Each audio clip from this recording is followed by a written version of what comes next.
I'm going to call the State Government Finance Committee to order. Let's see, Representative Lilly, welcome back. We're glad to have you back with us. Thank you, Mr. Chair, and thank you, everyone. I'm happy to be here and thrilled to be here and very lucky to be here. Thank you, Mr. Holmquist, for a great card. He sent a great card of some guy on the end of a branch and had a saw, which was which was pretty appropriate. So, but thank you, everyone, and just been lucky. Thank you. We're glad to have you back. And Representative Kunesh-Podein, have you had a chance to review the minutes?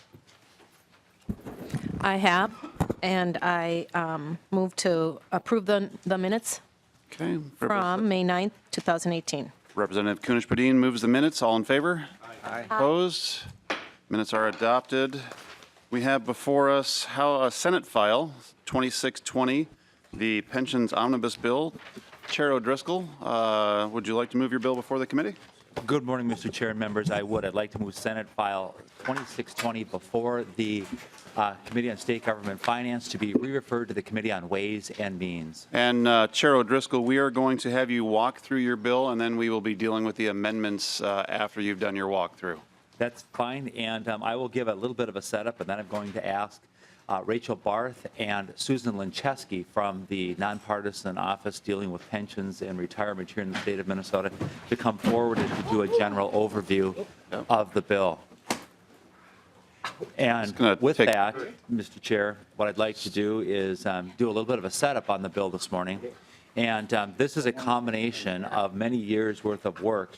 We've had about 2.5 years' worth of work. There's a number of policy-related things that are in here, a number of financial changes that are in here, and there's also a number of other employee and employer concessions that we're going to find in the bill this morning. And so, Mr. Chair, without any further ado, if it's all right with you and the committee, I would like to bring forward Ms. Barth and Ms. Lincheski for the overview and walkthrough of the bill. Very good.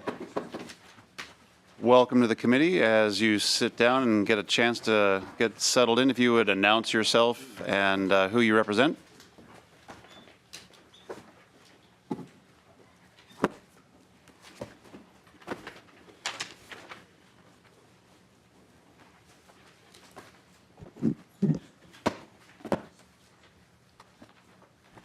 Good morning. Thank you, Mr. Chair. My name is Susan Lincheski. I'm the Executive Director of the Legislative Commission on Pensions and Retirement. And I'll do a very high-level general overview of what's in the bill. I'll go about halfway through and then turn it over to Rachel Barth, the Deputy Director. So jumping right in, you hopefully have received our materials. They include a general summary, a table of contents, section by section that is very detailed, as well as a final set of spreadsheets that were prepared by the pension plans that show the costs of the bill and the liabilities over a 30-year period. So that's the last item, and that's very helpful, I think, too, in assessing the bill. First off, the bill makes a number of benefit reforms, benefit changes, primarily in the nature of reductions, so there are cost savings from that. First of all, it eliminates something known as augmentation, which is a cost of living increase, an automatic increase on the pension benefit of individuals who have left state employment or public employment and have a pension, and it's then being automatically increased each year until they decide to take their pension. That's augmentation, and that's being eliminated prospectively. In addition, the bill changes the way early retirement benefits are calculated to remove augmentation from that calculation. So this is in the general theme of removing augmentation from the bill or from the statutes. Third, the bill reduces the rate of interest paid on refunds of employee contributions from 4% to 3%. In addition, there are a number of COLA changes in the bill, and the COLAs are the cost of living adjustments on pensions being paid to retirees. The COLA percentage is being reduced or frozen. In the case of St. Paul teachers, it's being frozen for 2 years. Otherwise, it's being reduced for MSRS General, Correctional, and Teachers Retirement Association. In addition, there is a new method for determining the COLA that's being introduced for para-general and para-correctional. This method is to tie the COLA to inflation as determined by the Social Security Administration. That is going to be sort of the pilot for looking at different ways to structure the COLA. And the bill includes a requirement that the Pension Commission do a COLA study and see if there's a better way to determine those, which may include the new method being introduced by para. In addition, the start of the COLAs is being postponed under the bill. So currently, COLAs would start at early retirement age. They will now, under the bill, not start until normal retirement age. And then finally, some COLA triggers that are in the statutes are being repealed. Those are automatic increases in the COLA that occur when a certain funding status is achieved. Finally, the bill makes a number of actuarial assumption changes, the most important being the reduction in the assumed rate of return from 8% to 7.5%. For TRA, this change is from 8.5% to 7.5%. So all plans will be at 7.5% for their assumed rate of return. In addition, the amortization period for this is amortizing the debt, all the unfunded liabilities being reset for another 30-year period. The bill includes a number of contribution increases.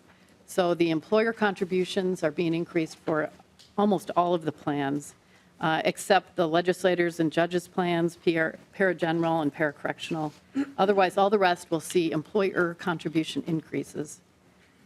A number of the plans also have employee contribution increases. Those are MSRS General, Correctional, State Patrol, and Unclassified, Parapolice and Fire, and down the road in 5 or 6 years, St. Paul Teachers and Teachers Retirement. In addition, the bill includes some direct state aids. These are direct payments from the state to the plan. In the case of St. Paul Teachers, there will be a $5 million annual state aid payment, and that begins in FY 2019. In the case of Parapolice and Fire, that plan will receive $4.5 million in direct state aid in FY 2019 and FY 2020. That will increase to $9 million in 2021 and thereafter every year. The expiration date on all state aids has been modified or added to the statute, so all of them will now expire at the earlier of attainment of 100% funding or 30 years from now. The bill includes some funding. So there is a new provision or an amendment really to the pension adjustment revenue.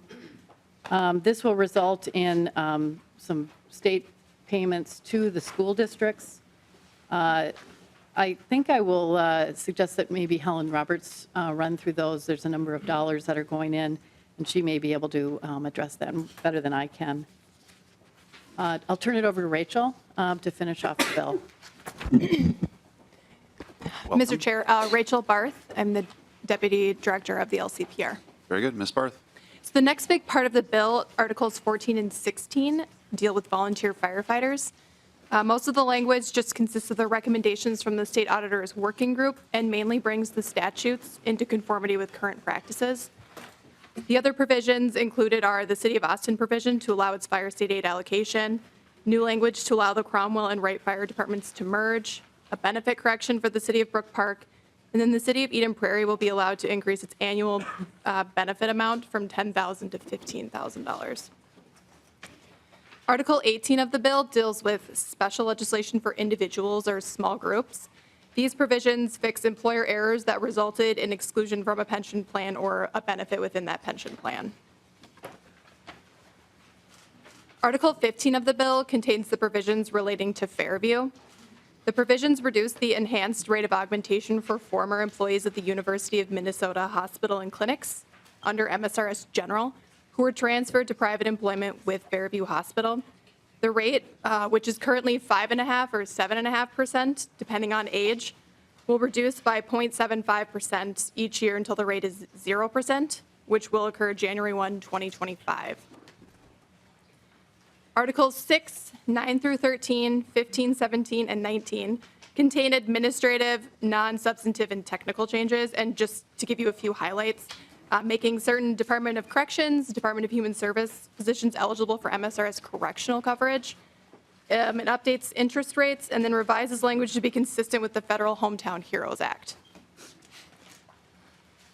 As Susan mentioned and Representative O'Driscoll, a majority of the provisions in the bill were carried over from the 2016 and 2017 pension bills, but there are some new provisions that the Pension Commission heard and approved of this session. And just to give you a few highlights, permitting members of the para-defined contribution plan who are at least age 65 to take distributions while still working, which is consistent with federal law. It extends para, police, and fire coverage to part-time paramedics and EMTs employed at Hennepin County Medical Center. And then finally, it deletes a requirement in a 1992 session law that a successor employer of the Swift County Benson Hospital employees provide pension benefits that are comparable to para benefits. And that's. Okay. Ms. Roberts, do you want to run through the spreadsheet for us? Mr. Chair, members, you have a spreadsheet that was actually prepared by the Senate fiscal staff because most of the work on this was done in the Senate. And you can see on line 45 of the spreadsheet, the total general fund cost for fiscal year 19 is $27.2 million. And then moving into the tails, the total general fund cost is $113 million for the fiscal year 2021 biennium. And then underneath that, you'll see there are additionally some non-general fund costs for increased employer contributions. So for fiscal year 19, the total general fund and non-general fund cost is $33.75 million. As mentioned, most of the costs being shown are due to increased employer contributions, with the exception of the direct aids that are in the middle of the spreadsheet beginning on line 25. So those direct aids, if you want to see them in the bill, are in Article 8, and they start on page 93. The rest of the appropriations are in the very back of the bill in Article 21. Very well. Chair O'Driscoll? Thank you, Mr. Chair. I would like to just make a kind of an underlining or underscoring comment on the spreadsheet. Roughly what you're seeing, members, is about a 3-to-1 ratio. So for every $1 of public money, and as Ms. Roberts had said, some of that's general fund money, some of it is from funds other than the general fund. For example, the state troopers program and funding is paid out of some transportation money through vehicle sales tax, or I should say through a gas tax and others. So that's not a general fund expenditure, but it is still something that we need to be looking at. So for about every $1 that's being put in public money, there are $3 of money that is being contributed by employees and increased contributions on their part, or benefit reductions or modifications or other internal savings. So it's a 3-to-1 ratio is what we're looking at, $3 of savings for every $1 of public money that's being invested on here. Or again, in that $3 is an additional employee contributions. And so I want to try to have people think about that as we're looking at where we were at with the plan and where we are heading with the plan on this. And that's going to help the state of Minnesota in a number of ways. It certainly does shore up and stabilize our pensions. It provides reform, which is extremely important. And as people ask me about the pensions bill this year, what is it, how does it work? I said it's really the 2018 reform and stabilization for Minnesota pensions.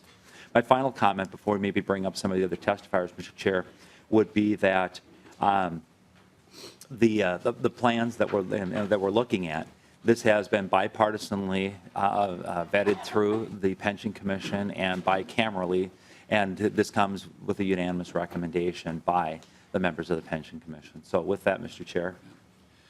Very good. Thank you, Chair O'Driscoll. We do have several testifiers. I'm going to call down Aaron Leonard, and then next after Aaron Leonard will be Jay Stoffel. So if you would come on down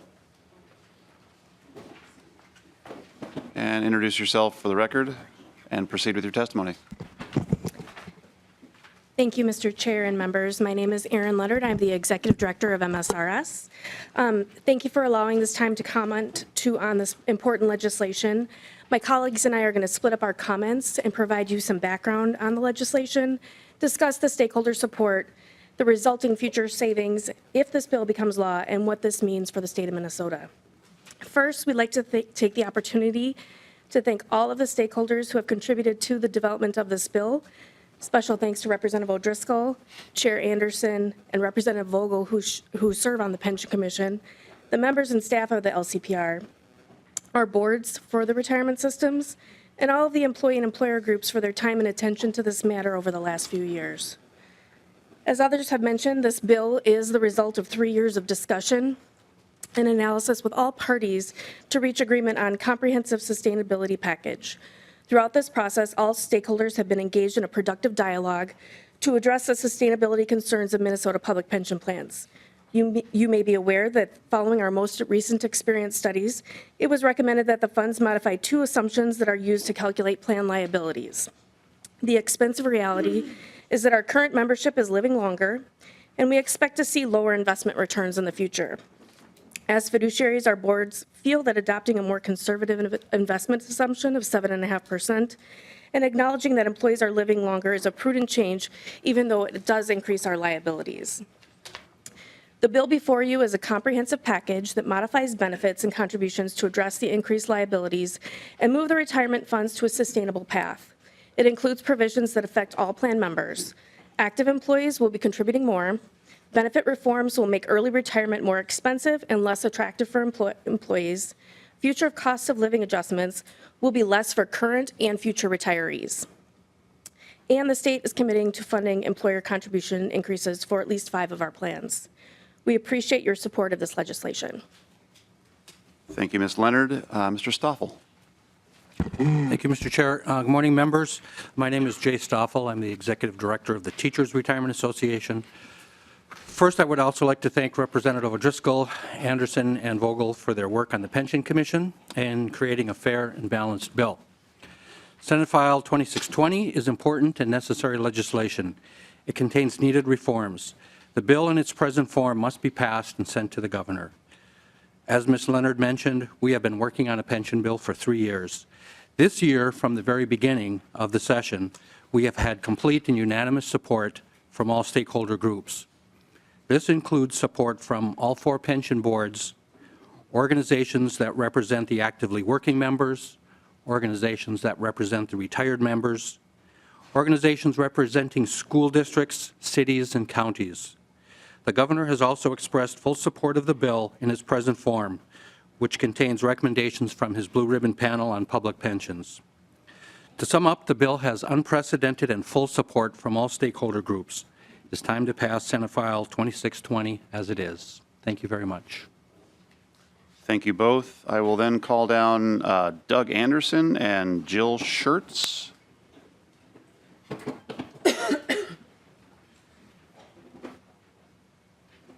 Morning, Doug. Welcome to the committee. If you would please introduce yourself and announce who you work for the record.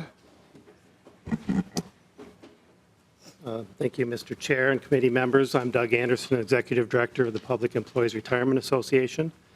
And I, too, would like to express my appreciation to Representative Anderson and Representative Vogel for their work on the LCPR and to Representative O'Driscoll for his 3+ years' work on a very comprehensive pension bill.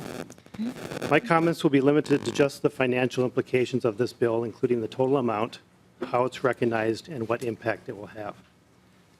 The provision changes in this bill collectively are expected to reduce the present value of unfunded liabilities by about $8.2 billion when measured over a 30-year period using the proposed plan assumptions. This would be the largest reform package ever accomplished in the state of Minnesota. The estimated $8.2 billion in unfunded liability reductions consist of $6.1 billion from employee contribution increases together with employee and retiree benefit reforms. The other $2.1 billion in reductions would result from employer contributions and state funding. The ratio of member contribution and benefit changes to employer and state funding changes is nearly 3-to-1, as emphasized by Representative O'Driscoll. Recognition of the estimated $8.2 billion improvement would occur in 2 phases. Approximately $3.4 billion of the savings would be recognized immediately with the next actuarial valuation. This would immediately increase the funding ratio of the plans. The remaining $4.8 billion improvement would be recognized gradually over time as a result of lower future benefit accruals and as increased employee, employer, and state contributions are made. What this all means is that the changes in the bill will immediately improve the current funding ratio, but will more importantly, change the speed and direction of future funding ratios for all of the plans. Passage of the bill will undoubtedly be viewed favorably by bond rating agencies that have been increasingly concerned about the direction of the funding levels in the state. Thank you. Thank you, Mr. Anderson. Ms. Schertz. Good morning, Mr. Chair. My name is Jill Schertz. I'm the Executive Director of the St. Paul Teachers Retirement Fund Association. Just to conclude our testimony today, on behalf of the over 500,000 public employees and teachers that we collectively represent, we'd like to express our deep appreciation for the pension provisions in SF 2620. In particular, we'd like to acknowledge our gratitude to the many who worked so hard to get us to this point, in particular, Chair Anderson, Representative Vogel, Representative O'Driscoll. They were instrumental in getting this bill to where we are today and to the unanimous vote in the LCPR. To the professional and skilled LCPR staffers, who I've mentioned before, although we say 3 years, it's felt like a lifetime. The House staffers who worked with their legislators, colleagues, and caucuses, the MMB staff who worked to secure funding and a bipartisan solution, all of our members and board members who've been thoughtful and resolute, and all of the legislatures in both the Senate and the House who kept their doors open to hearing all sides of this important public policy issue and who dedicated so much time to crafting a responsible solution to protect the long-term sustainability of Minnesota's pension plans. All of this was brought together the efforts and consensus of numerous constituencies, as you've heard, Republicans and DFL, actives and retired members, employers, and labor. We're very proud that where we've landed together represents good, effective public policy, true bipartisanship, and a balanced and principled solution to a keenly important issue, and one that importantly takes into account the needs of all of our key stakeholders for whom we serve as fiduciaries, our members, our employers, and most importantly, the taxpayers. In conclusion, we thank you and we ask for your support today. Thank you, Ms. Schertz and Mr. Anderson. I will call down Mr. Amoroso and would encourage the previous testifiers not to go too far. There will be maybe some member questions for you. Welcome to the committee. If you would, introduce yourself and who you represent. Thank you, Mr. Chair. Gary Amoroso, Executive Director of the Minnesota Association of School Administrators. Want to thank Representative Driscoll for the work he's done on this bill, Chair Anderson, as well as Representative Vogel, as members of the Pension Commission for the work they've done. As Representative Driscoll said, this has been a process. It's been a 3-year process. And we're very thankful for the transparency of this process that enabled all of the stakeholders, regardless of where people started with their opinions at the beginning of this process, to come together over the last few years and bring a balanced bill to you. I would just like to share that you have in your packets, I believe, a letter from a significant number of education organizations that share our support for this bill and look forward to continuing the process to get this bill in front of the governor and for his signature. With that, I thank you, Mr. Chair. Thank you, Mr. Amoroso. I will then ask Commissioner Franz to come on and join us. Welcome, Commissioner, and for the record, if you'd introduce yourself and who you represent. Okay. Good morning, Mr. Chair, members. My name is Myron Franz, Commissioner of Minnesota Management and Budget. Thank you for the opportunity to testify this morning. This is such an important package. The governor supports this bill, and he intends to sign a standalone version of Senate File 2620, including the amendments from the Pension Commission earlier this week, and that's something I'm very happy to be able to say. This bill, as everyone's mentioned, has been several years in the making, and during that time, the Pension Commission, the pension systems, the Legislative Pension Commission, and the governor have all proposed different ways to try to improve the financial health of our pension system and, in fact, our state. And I commend the leadership of Chair Rosen and Vice Chair O'Driscoll on the Pension Commission for the work they've done in making this a collaborative effort. It's one of the most significant bipartisan efforts that I've had an opportunity to work on as my term here as commissioner. But I also want to thank the people here in the room on this committee for hearing this, and obviously Chair O'Driscoll, Chair Anderson, and Representative Vogel, who serve on the Pension Commission. But everyone really worked very hard on this over the last number of years. And I want to particularly point out my staff at MMB for doing tireless work on keeping me up to date on this and doing all the necessary computations and work. But I also want to thank the Blue Ribbon Panel that we've all talked a little bit about, that the governor convened in, I think it was November of 2016, to help from his perspective. He wanted to hear from people outside of the system who were not affected by the system, different perspectives to bring their view. And just want to mention their names and thank them: Professor Colleen Manchester, Tom Borman, David Crosby, Jim Campbell, Brenda Brannon, Sam Kaplan, and Maury Lanning, former chair of the Pension Commission. They all did such a great job of recommending different points of view, and in particular, the reduction in the rate of return to 7.5% across all the plans we thought was a very important step to take forward, and was obviously a difficult one because it actually made the problem even more difficult to solve. But I think they were able to work through that. But the whole concept of the bill meets the idea of a shared sacrifice, where you have employers, employees, retirees all contributing to the funding mechanism. But it also provides the state agencies and the school districts the real funding to make sure that this funding doesn't take away from delivering public service or from educational services in the school districts. We know that there are over 500,000 members, current members and retirees, that are participating in or will participate in our pension system. And we think that by stabilizing this pension system, we really satisfy the promise we made to our employees. We should all know that just last week, Forbes magazine recognized the state of Minnesota as one of the best large employers in the country. And I think this is part of that, holding true on part of that promise to make sure that we have a continued workforce that meets the needs of our citizens.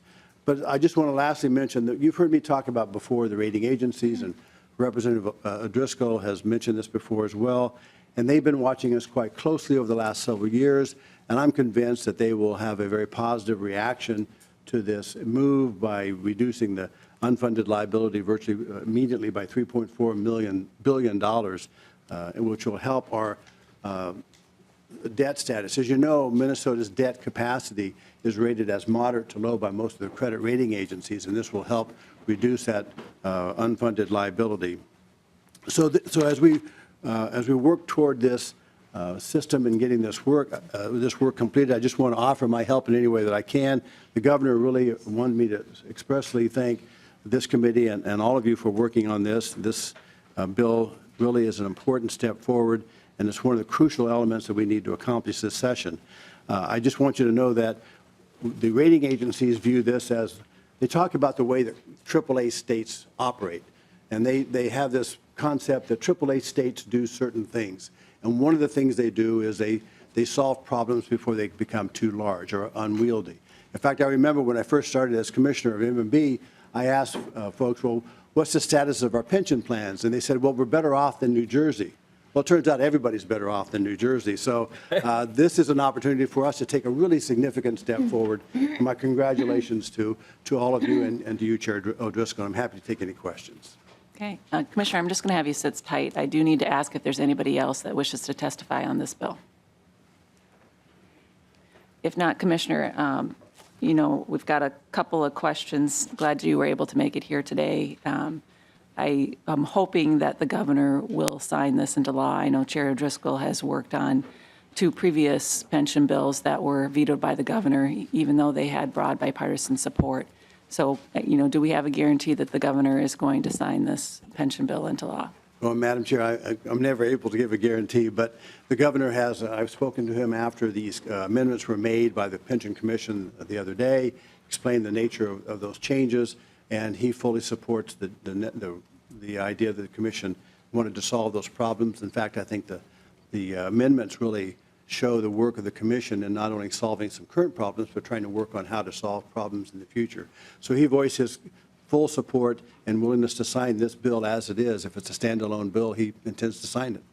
And Commissioner, you would argue that if we don't do this, we are going to be in a world of hurt. Is that correct? Well, Madam Chair, you know, I don't want to say that, because I think that we have some issues, and if we don't solve it, we're on a pathway to where things are going to get worse. Right now, all of the trajectories of the pension funds are downward instead of up toward full funding. And so what this package does is it takes all of those plans and puts them on a trajectory toward reducing the unfunded liability over the next years, in fact, eliminating it in most cases. So our problem will be exacerbated. I think the rating agencies will look at us as not being able to solve problems if we don't tackle it now. And Representative Driscoll, your view, if we don't get this pension bill passed, what will happen? Well, thank you, Madam Chair. And I want to have a very sobering conversation with the committee and with the people in the state of Minnesota. Last September, when the state of Minnesota went out to do funding, what ends up happening, having had a number of years of experience in the brokerage industry, what happens is there's an underwriting letter that comes in, and it comes from a rating agency, and S&P, which is one of the nation's top three, the two of them most experts and investors will look at for their opinion on the letter. And S&P is one of them, the other is Moody's, and the third, kind of a lesser, is Finch. They're a player, but they're kind of a distant third player in rating obligations. In the narrative, which is you get your rating, and then they explain why they did what they did, and they also outline cautions. And S&P in that had indicated that the state of Minnesota needs to get on top of their unfunded pension liabilities and get those issues resolved. A few weeks ago, Moody's, the #1 rating agency in the nation, had issued an updated piece on the state of Minnesota. And I know that, and I want to compliment Representative Vogel because he's oftentimes quiet, but when the man speaks, he's sort of like E.F. Hutton. People better listen because he knows exactly what he's talking about. And he and I have been looking at this, and Moody's has said, even in a stronger voice, that Minnesota needs to get this pension issue resolved because it will affect us. And to what degree, I don't know. But to let you know, what does that mean? It means that when Minnesota does need to do funding and financing, it will cost us more. And over time, it will cost us an awful lot more. And so there are intrinsic values, that being one, to preserve Minnesota's credit rating and the amount of interest that, the interest rate that we would use to borrow. So this is probably going to be, and I know because I'm working on this, I'm going to say it, the most important piece of legislation that the legislature and the governor will undertake this year. And if Chair Davis is here, he'd save us taxes, and I don't disagree with him on that. But this is certainly in the top 2 or 3 of things that we need to get done here in the state of Minnesota this year. Great. Representative Quam. Thank you, Madam Chair. And several times it's been mentioned, the 3-to-1. And just looking at the general fund portion of the spreadsheet, there's one component that's between a quarter and a third of the general fund out of there. The St. Paul teachers with just a little under 36,995,000 out of general funds. Can you just give an idea, and it may be Ms. Schertz, an idea of where the $111 million adjustment to additional contributions from the people involved in the fund and the adjustments made to give that 3-to-1 ratio? Representative Driscoll. Thank you, Madam Chair. Representative Vogel, can you, or excuse me, Representative Quam, could you tell us which line you were referencing? We're trying to find it here on the spreadsheet. I apologize. Representative Quam. Line 27 has $5 million underneath the 2018-2019 and $10 million in the 2021. And then line 35 has $2,066,000 underneath the 18-19 and $9,929,000 under the 2021, which totals $36,995,000. Representative Driscoll. Madam Chair and Representative Quam, thank you for the question. Maybe what we might want to do is start with Ms. Roberts for just a little bit of an overview, and then Ms. Schertz has made her way to the testifying table, and she can maybe dig in a little bit more as what the St. Paul teachers have done on that as well. Well, Ms. Roberts, maybe we should have Ms. Schertz start us off if you've got comments on that. And you said 36 million, Representative Quam? Because my math is not showing 36. If you add 5 million, 10 million, 9,929,000, 2 million, and 66,000, you have 36,995,000, which, if you take it within 2 decimal places, is 37 million. 26 million. 26? Correct? Yep. Oh, you're right, you're right. Okay. Ms. Sorry. Schertz, are you prepared? Do you have a response? Thank you, Chair Anderson. Jill Schertz, St. Paul Teachers Retirement Fund. Representative Quinn, thank you for the question. I think what you've pointed out really points to the allocation of how the funding is phased in for all of the funds. It's not a savings question, it's how is the overall funding phased in. And I will say we're very fortunate in St. Paul, and I'll give you a little bit of the background. We actually, in the first year, do receive more of our funding up front versus some of the others, and there's a reason for that, and I'll go through it. This bill is virtually identical to last year's bill with a few minor exceptions. Last year in the bill, St. Paul's funding, the employer contribution piece, was supposed to come in over a 4-year period. When other funds were added in this year and therefore the total funding increased, there was a compromise that was reached. And that compromise was we would also take our funding over a 6-year period. So it's longer, it takes us longer to get to the full funding that we need. But the compromise was we would actually accelerate in the first 2 years of that 6 some of the funding. And I truly appreciated that compromise because we're starting at a lower funded ratio. And the way these plans work, it's just harder. It's like hitting the accelerator. It is harder to get yourself out of 65% back up into the 70s and 80s where you need to be if you're starting from that point. So I thought it was an excellent compromise. It also recognized that unlike some of the other plans, while all of us that receive funding are taking a 1% reduction in our COLA, our fund has kept its COLA at 1% for a very long time. Our retirees, notwithstanding having been at 1% for a very long time, our retirees agreed to actually freeze their COLA for 2 years. So that was the trade-off. That 2-year freeze and going to 6 years is that we actually received some of the funding earlier. So when you look at that first year total funding, it's smaller than 6 years, and we're just a bigger part of it in the front piece. Representative Quam. Thank you, Madam Chair. And I only selected this one because it was, a very large component of that, and to help myself and maybe other committee members understand some of the principles behind the 3-to-1 and how things added up. Because when you look, while this is a lot of money, we didn't really hear what the 3% was, and now we have a better idea. I think there's also, maybe some additional things of where delayed increases as, if you retire, but you're not at retirement age, and those other little adjustments. There's a lot of dollars that don't show up on the sheet. Representative Vogel. Oh, thank you, Madam Chair. And to the Commissioner, I know that you have the opportunity, I use that word lightly, to go and talk to the rating agencies because I'm sure that's not always a fun conversation. But as we've moved through this, we have moved to the 7.5%, and of course, I've always had a concern of debt management. Do you have a very safe degree of certainty that the rating agencies are going to be okay with the 7.5%? Because as we look at our debt structure, if for some reason you feel that that might not be a good number with them for the long term, I think we then have to take it into account so that we're looking at the whole picture here. And I'm just curious with your level of confidence on that 7.5%, and I agree totally that it needs to come down, but.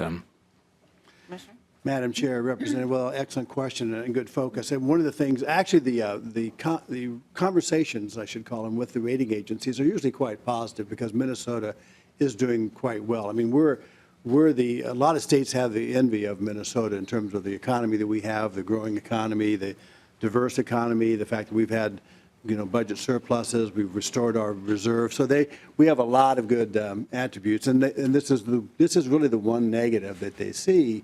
And so, as Chair O'Driscoll pointed out, they're really focusing on that. So, and although I might rate the agencies a little differently than Chair Driscoll, because I like to rate the agency that gave us a AAA #1. I think they've got it right, which is Fitch. But the point is that they all look at this and very carefully. And I think one of the things that they expect us to lower that rate of return. But your question really does focus on, is this the right rate, or are we going to need to do more in the future?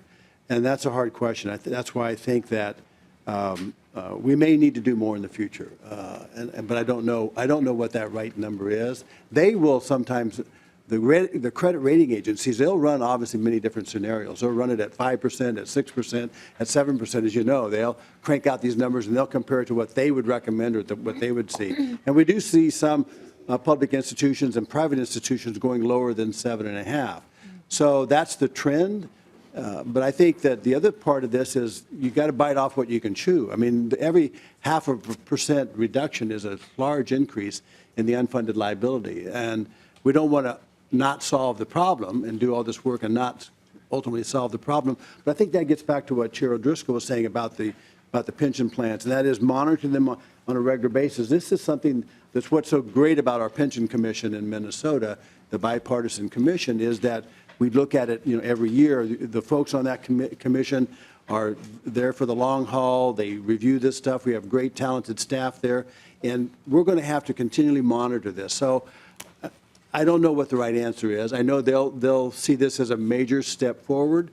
Will it be what they would do or what they would recommend? Maybe not, but then they don't have to run a state and we do. So we'll make those comments. Madam Chair. Representative Driscoll. Thank you. I'd just like to comment on that. Mansco Perry, who's the executive director of the State Board of Investment, and I kind of have a running joke, and that is the closer we can get the rate of return to zero, the better he likes it, because he doesn't have such a high bogey to hit. And I've also been known to make this comment. If people say, well, gee, moving from 8% to 7.5%, that increases the unfunded liability.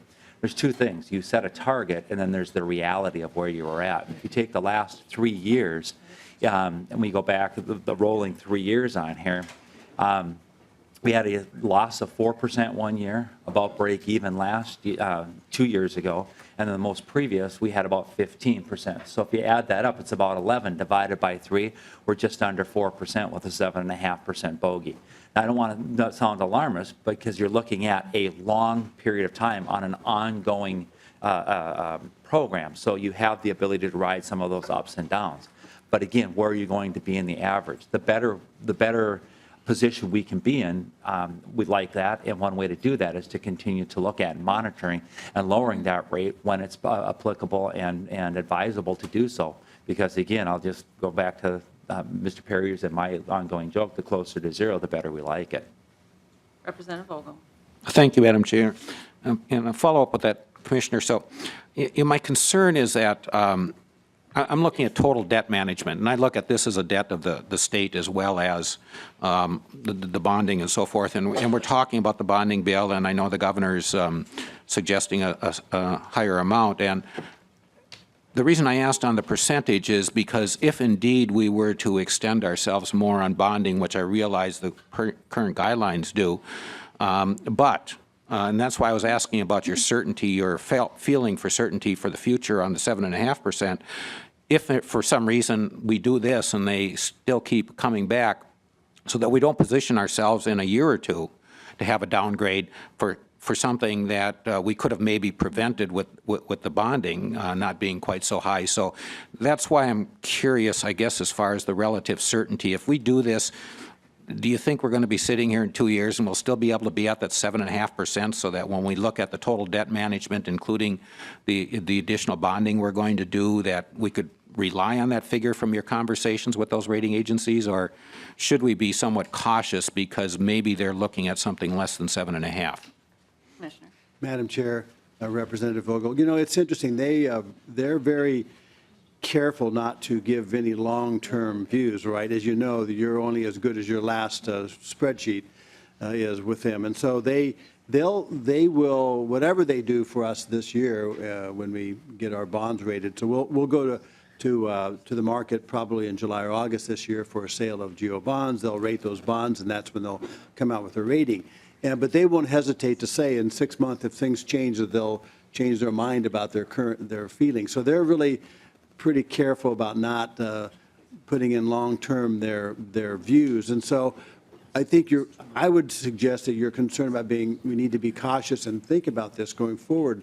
on the pension commission is true. We need to monitor this, and you're right. You're absolutely right. We need to monitor the amount of debt we bring on with the general obligation because it is over the total debt capacity. And so, but my point this year is that if in fact we do pass the pension bill, lower that unfunded liability and reduce our overall debt obligation of the state, it does provide us with some additional capacity on the GO bonding side. But you have to maintain some balance with those two. So I think we need but I say this is true all the time in a way. It's just being cautious.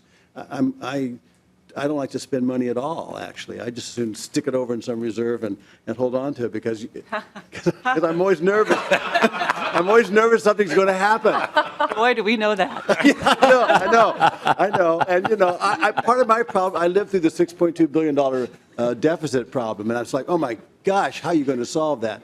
When I was, I can't help but tell you, so when the governor offered me the job in December of 2010, to be revenue commissioner, I said, he offered me, I went home and told my wife, and she said, well, that's really great. So did you accept? I said, yeah. She said, well, how are you going to solve the $6.2 billion deficit? And I went, well, thanks a lot. That was a short honeymoon. But living through that does put some caution in you. And so anyway, it's just, your points are really well taken. We need to be cautious.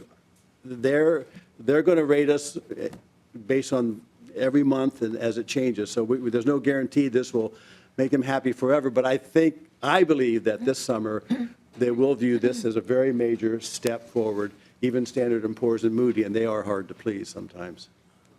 Representative Vogel. Thank you, Madam Chair. I think the point has been made that I think we have to be cautious and look at this as a debt management thing. And therefore, some of the testimony we had in Pension Commission, it does seem like maybe that rate still might be not acceptable to some of those rating agencies. So as we proceed from a total global standpoint, I think we have to be careful. Representative Fenton. Thank you, Madam Chair. And to Commissioner Franz, you talk about the downward trajectory and getting it to move back up. And throughout all of the testifiers, I think they talked about measures for sustainability. And so what are the current impact sustainability measures? But more importantly, what has been identified to make sure that there's sustainability going forward? So what else do we need to do as we move forward for long-term sustainability in the future?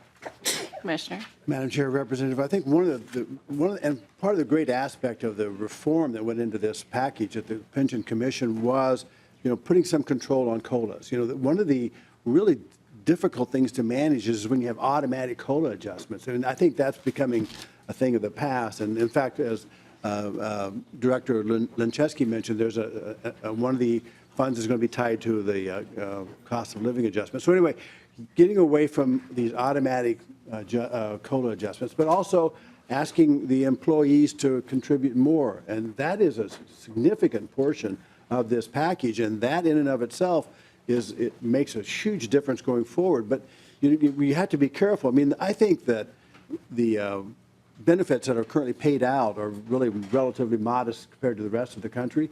But you have to be careful. You can only expect people to pay in so much. There's a certain point where it makes sense doesn't make any sense to pay in. So the extra employee contributions is important. And I think the commitment by the governor and the legislature to make sure that the schools have a funding for this. It's not taken out of we're not taking it out of some of the fund and school delivery services. So it's that combination of things with the discount rate going down that I think will help us really in the next few years. You have to really look at this every several years. And one of the things that I've talked to Chair O'Driscoll about and Chair Rosen about on the Pension Commission is if we do this sustainability package, there's a really good opportunity that we may not have to adjust this much at all for a while, right? If things go well.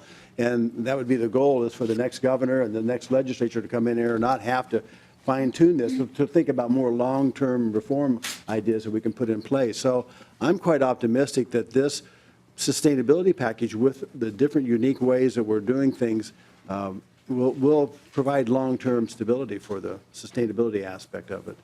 Representative Fenton. Thank you. And I just wanted to ask, I think there was a cost impact to the state when the governor vetoed the previous pension bill. Is that accurate? Commissioner or Representative Driscoll? Madam Chair, what happened was nothing, the packages didn't change, and so the unfunded liability portion continued to grow, but it didn't really make a change for the contribution by the employees or the employers. And so I think that that's why this was so important for us to work through a package that was affordable. And this is not cheap by any means. This is a lot of money, but I think that the fact that when it was vetoed in 2016, the governor wanted a shared sacrifice, and we only had COLA adjustments and some other reforms. And last year, obviously, it got paired with an item that he didn't want to approve. So I think this year that he feels comfortable that we can afford the general fund assessments in here. Representative Driscoll. Thank you, Madam Chair. Representative Fenton, I would like to comment on that as well. And the answer to that is yes, it does cost more over time. In 2016, the bill that got vetoed basically had one, and I'll use the terms that Commissioner Franz brought forward, the COLA freezes. That was a situation where we, for 1 year, moved MSRS from a 2% COLA to a 1% COLA, 1 year, so that we could capture some savings. We saw this on the horizon, wanting to work on this. At that time, that proposal was brought to me by Vice Chair Pappas of the Senate at that point. We put it into the bill. Otherwise, everything else was policy reforms, because it wasn't a budget year on that. So you say to yourself, what does that save on a 1% reduction in COLA from 1% to 2%? Not much the first year, but you got to remember you're paying this out to multiple people over multiple years, so you get a compounding effect on that. In 2017, none of those things were adjusted in COLAs or other benefit reforms that were agreed upon, but not by all parties at that point. So there is a cumulative effect on it. I am not able to tell you it's X many dollars or hundreds of thousands or millions, but I can talk to you about the components. And if you understand that the COLA on top of a COLA, those kinds of things, there's going to be a multiplier effect. So yes, there was some financial impact, and that's what makes this year extremely important to passing and getting this signed, so we don't continue with that multiplier effect. Everything we've talked about in this bill right now is in theory until we get a signature and get it into law, because everything stays status quo until we make the change. Representative Fenton. Thank you, Madam Chair. And so if the governor were not to sign this, it would be a devastating cost impact to the state, correct? Representative Driscoll. Devastating, I'm going to use cautionary words. It's not going to have a positive impact. I don't know if I would go so far as to say it's going to be devastating. But yeah, if we don't get on top of this, the credit rating issues, the cost of borrowing money, this thing continues to multiply. It's sort of like if you got a pain and you don't go to the doctor, and all of a sudden you're doubled over and you're going in. It's like, well, if we'd have had you here 2 years ago, we could have dealt with this. Now you've got a full-blown cancer, a full-blown medical issue, and I hate to be graphic on that, but that's really what you're looking at when you're needing to keep this plan healthy. Representative. Thank you, Madam Chair. And I want to thank you and everybody within the Pension Commission for the hard work. And I support this bill, and I pray that the governor will as well. So thank you very much. Representative Detmer. Thank you, Madam Chair. And the questions that Representative just asked were questions I was going to ask. But there's also another question here that what in the Pension Commission, what are some of the other reforms you guys discussed that maybe didn't make it into this bill that maybe in the future we might want to look at to make sure that our pensions are stable? Representative Driscoll. Thank you, Madam Chair, and Representative Detmer. There are always a lot of different things that float around. There's some perennial things that come up. There are some other things that we need to be looking at and can look at. And what I'd like to do right now is I'd like to get this rock off the table so that we can clean up and see what we need to be looking at. I can tell you that the plans internally are continuing to look for areas, and they will bring those forward as recommendations. One of the other areas that's sort of offline on this particular, and we'll get a chance to talk a little bit more about it, and that is another area that's within the purview of the commission is voluntary fire relief. The face of firefighting is changing in the state of Minnesota. There are going to be implications, and we will have some amendments later that will deal with some of those kinds of questions and some of those kinds of issues. And I do believe that if we get a bill signed this year, that will be a major focus, as well as putting a roadmap in place and looking for what are some of those additional areas that we can look at. perhaps putting a schedule together or a formula or looking at components that would help us to adjust downward. As Representative Vogel talked about, if from a 7.5 if this bill assigned to a lower rate, what could be some of the things that we could look at? How could we achieve those kinds of things as a commission? But as long as we can continue, continuing to carry this baggage from year after year after year, it makes it difficult for the commission to be able to take on new things to be able to help breathe life into to other areas for sustainability. Representative. Thank you, Madam Chair. And you know, we have a 235-page bill here, and I want to thank you for the work that you've done on it. And I'm sure that everybody out there is waiting for the ink to dry on this bill. Thank you. Representative.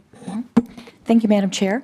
And my question is for the Commissioner. A short while ago, you referenced if we would reduce the rate by 0.5%, that would be, I can't quote your words, but kind of a significant chunk of change. I mean, it would be costly to do.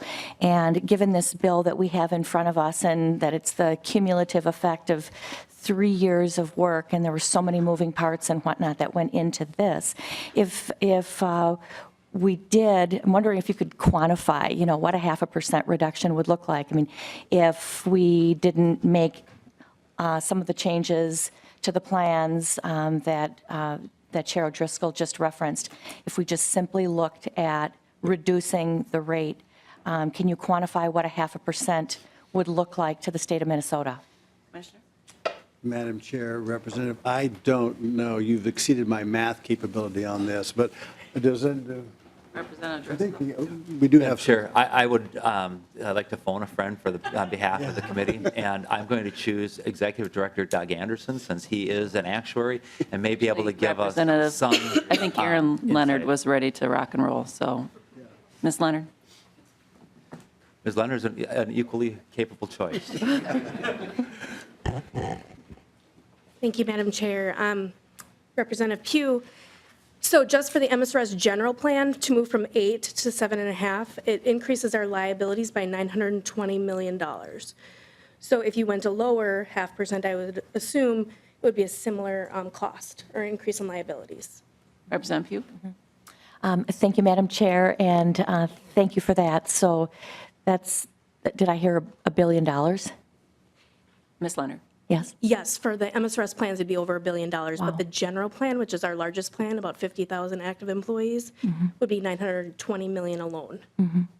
Thank you. So I just really appreciate that. I mean, I couldn't have begun to quantify that, but that just points to the caution that we should consider, I believe, going forward to have heard what the conversation was around Representative Vogel's, you know, line of questioning and his concern. I share his concern.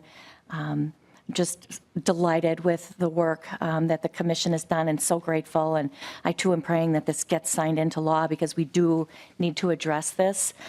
We have an obligation to the employees of the state of Minnesota, and we are all about honoring that obligation. So it's important we do this, but then with an eye on the future for, you know, what the possibilities might be. So thank you. Okay. Members, in your packets, you have 2 amendments. Madam Chair, before we take the amendments, might I just do a little bit of setup on those? Say that again? Before we take the amendments, can I just do a little backgrounding on why we have the amendments today? You may, I plan on doing it as well. Oh, Go okay. ahead. I was just going to give the committee some background. The pension bill got wrapped up earlier this session, and the Senate moved it along. And Chair Rosen had indicated that she was willing to allow the Pension Commission the opportunity to come back and to do some modification of this. If 2 communities that were in the process of working on some fire relief-related things, as I mentioned earlier, the face of firefighting is changing here in the state of Minnesota. And we had resolution on those. And so earlier this week, the Pension Commission met and discussed in a bipartisan, bicameral way, as the commission is set up, and has endorsed both of these amendments. And as you heard Commissioner Franz testify, that the governor has been briefed on these and does support these going on to the bill. So this does not substantially or substantively change the governor's willingness to sign the bill as a standalone bill. So, Madam Chair, with that, I just wanted to give some of that in the way of background for the commission, for the committee, on why we are here today with 2 amendments. Sure. Members, I'm going to move the 17A amendment. This is my amendment, and it's dealing with the community that I represent, City of Plymouth. We have a situation in the City of Plymouth where the local volunteer firefighter association has been working with the city to increase and actually have the city ratify the amount that they would get in their lump sum payment. For those that are not familiar with the process, the current cap that the state has in place for the lump sum payment is $10,000. City of Plymouth has only ratified for our local firefighters an amount of $8,000. The firefighters, though, are at an amount of $9,500. This would lift the cap for the Plymouth firefighters to $12,500, allowing them to access a significant surplus that they have in their Volunteer Relief Association fund. Currently, they are 179% funded. They're operating with roughly a $4.5 million surplus in their firefighter relief fund, which is just sitting there being unused and not to the benefit of the volunteer firefighters that go out in the middle of the night to fight fires for the community of Plymouth. Even if they go to a $10,000 amount, they would still be 172% funded. And in pension terms, that's a significant surplus. And so what we're looking to do here is give some more options to those volunteer firefighters, recognizing the hard work that they put in for the Plymouth folks. And it also includes Brainerd as well as part of this. So it gives some flexibility to those two communities and their Volunteer Firefighter Relief Association. I tell you, I was kind of put into this position because of my firefighters in my community and learned a lot about how we treat our volunteer firefighters. And I would say I'm looking forward to this study group that is going to take place. I plan on introducing my own legislation on how we treat our volunteer firefighters. I think that we owe it to those folks that have volunteered their time. I mean, it's not just going out to the fire that they have, it's the significant amount of training that they put in to make sure that they are properly prepared to fight these fires. And it is such a great service that they provide, and I want to make sure that we continue this tradition. I think we have over 600 volunteer firefighter relief associations in the state of Minnesota. I think that's fantastic, and I think it's a great way of utilizing folks that are committed to serve their community and recognizing their service. That was the whole point that this state aid was put in place, was to recognize that service. When this was first put in place, it was to make sure that we take care of these folks and provide them with a pension, given the fact that they have volunteered their time. And I know Representative Vogel was once a volunteer firefighter, and appreciate your service to this. And for anyone that's interested, I'm going to put in a plug too, to contact your local community and to participate in this. So that is, in a nutshell, what my amendment does. Members, is there anyone that wishes to testify on this amendment? Madam Chair, if I... And Representative Driscoll. Thank you. And Representative Anderson, I want to underscore the comments that you made. When I mentioned earlier that the face of firefighting is changing in the state of Minnesota, the town that I grew up in, Sartell, had two large employers, and the employers saw the benefit of allowing their employees to be a part of the volunteer fire department and gave them what's called release time, so that during their work day, if the city needed the help because someone was in distress, they would allow those individuals to leave the employment. Those employers are also smart enough to know that since they had a significant amount of assets, that they needed to have those preserved as well. As that community has grown from 750 people when I first got there to almost 18,000 people right now, the face of firefighting has changed in that community. They're having a difficult time, as are many communities, recruiting, retaining, and having response time on this. The city of Plymouth is no different than that, as are probably your communities if you start digging into this. When I said getting this rock off the table that we are right now and digging in, this is the next thing that we need to be looking at. Because of the changing face of firefighting in the state of Minnesota. And Representative Anderson has brought forward some very good public policy things for us to discuss. And so I strongly encourage a support and a yes vote to include this amendment on the pensions bill this year. And members, also, I neglected to mention too, for these volunteer firefighter relief associations, if a city were to fire their volunteer firefighters, or if the firefighters themselves decided to dissolve, what happens under current state law is the money that the state paid in for the purpose of providing a pension to those volunteer firefighters actually goes to the city. And so instead of benefiting the people that we intended it to benefit, it goes to the city coffers. So I think that that's going to be part of the conversation of what is the intent of the state aid that's provided and where should it end up at the end of the day. And I'll be looking into that issue quite closely here in the next couple of months. Representative Nash. Well, thank you, Madam Chair. And members, this is a good amendment. Chair O'Driscoll and I know both served as mayors in cities. It's incredibly difficult to get volunteer firefighters to volunteer, beyond just, and they would possibly put it this way since there are some, they love their job. They love playing with really cool toys, but they are there to save lives. And these pensions are sometimes the only inducement that we have beyond just that service to keep them there, because it is a huge retaining tool. So thank you, Chair Anderson, for doing this. This is a really good piece of policy. You bet. And I share your sentiment there, Representative Nash. We need to be mindful of the fact of the actions that we take here at the legislature influence people's willingness to volunteer their time, and we need to treat them well. It's much like the veterans issue, too. People watch what we do, and if we don't treat people well, they are less likely to volunteer for important work such as this. Any members, any other comments? If not, I'm going to renew my motion that 17A, move to amend Senate File 2620 with 17A. All those in favor, please say aye. Aye. Those opposed, the amendment is adopted. Representative Lilly, would you like to move 16A?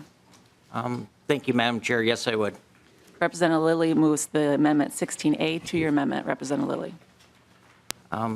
Thank you, Madam Chair, and Chair O'Driscoll and Representative Vogel. I just really appreciate that the Pension Committee took some time to look at the situation that's going on in Maplewood, and I just want to thank you for doing that, and thank you, Chair Anderson, for allowing the hearing today.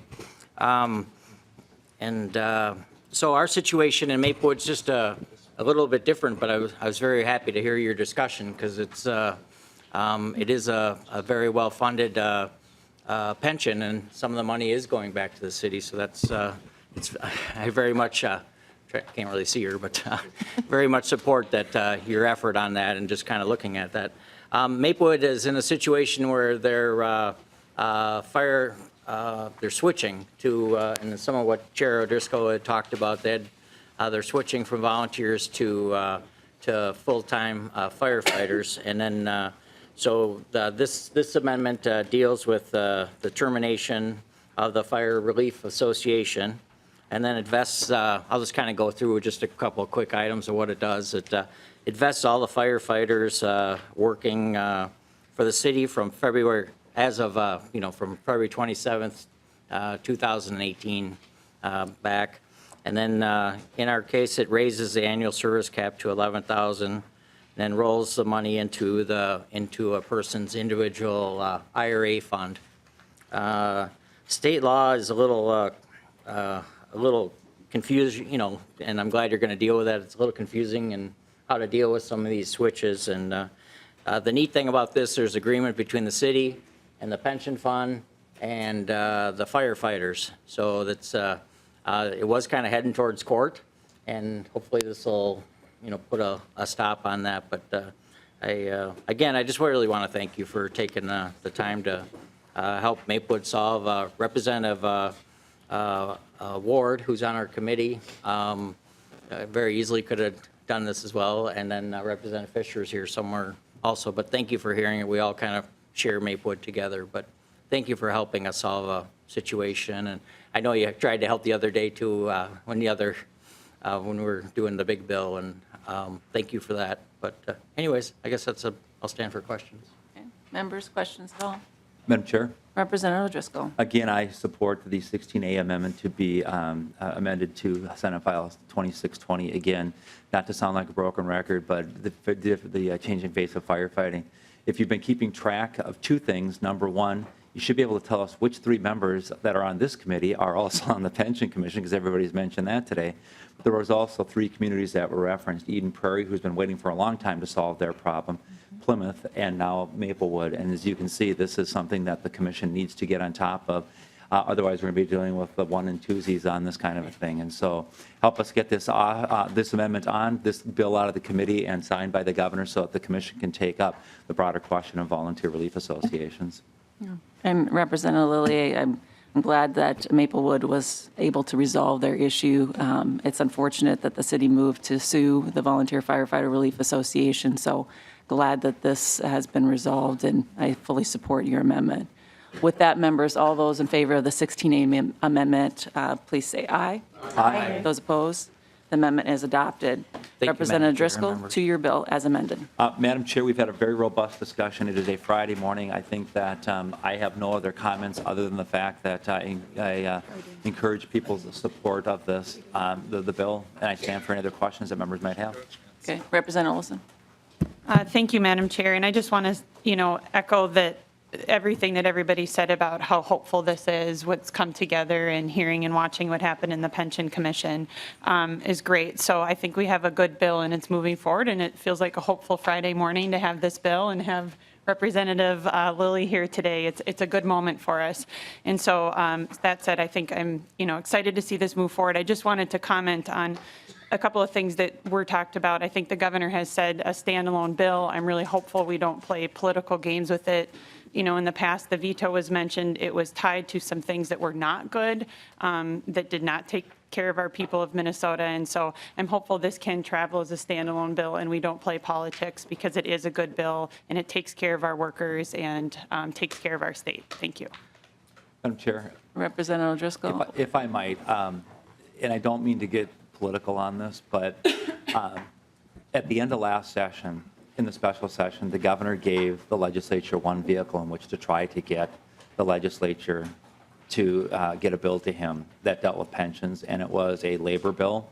And there were a number of things that were put in there, and I don't want people to think that there wasn't an earnest effort by the members of the legislature and leadership to try to find an equitable solution on that. And like I say, I don't mean to get political this morning because things are going well, but that does sort of irk me since I was involved in helping with some of those kinds of things and trying to carry the water for pensions and looking for a way to be able to try to get a signature on it last year. Thank you, Madam Chair.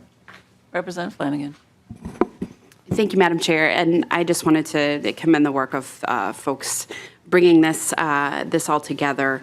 And to your point, Madam Chair, that we need to treat people well. I think this bill treats people well. And our teachers, police, firefighters, public employees, we need to treat them well. So I appreciate everything that went into this, and I look forward to more opportunities where we can work in a bipartisan fashion. Oh, thank you so much. You're welcome. To take care of our folks. Representative Flanagan, Madam Chair, Don't I'm say it. thinking I know about you're introducing thinking a it. bill or an amendment that does make bipartisanly a word in Oh. the statute. So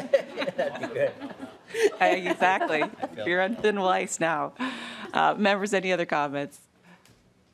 If not, Representative Driscoll renews his motion that Senate File 2620 be passed and amended. sent to Ways As amended.